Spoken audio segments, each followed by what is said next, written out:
mo si Eric ang lover.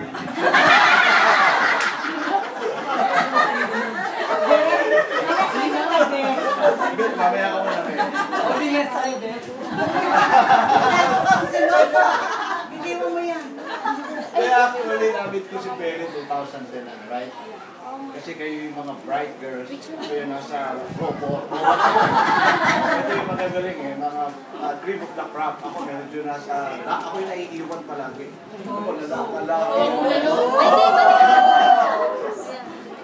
So, yun po nakita ko. Pero babae ka nga mo. May ganyan biro lang.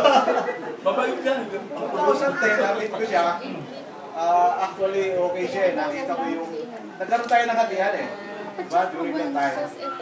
So, sumapoy siya sa akin. Ewan ko, ba't naman nakita sa akin? Tapos, tiyak-tiyak tayo. Oo, parang gano'n. Tiyak ako eh. Hindi, naintindihan niya yung side ng atin. Kaya nga yung side natin ngayon. Naintindihan niya eh. Ano tayo nabuho? Parang naging closeness yung samahan natin. So, yung nakakamuho nun, ito na ngayon, nakasama-sama na tayo. Since 2010, di na tayo nangyayawa-iwalay. Ito na tayo, magkakasama tayo eh, no? Asawa na eh.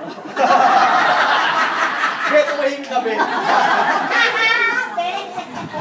So, Ma'am Perry, I wish you good luck, good health, long life, and more love. Wow!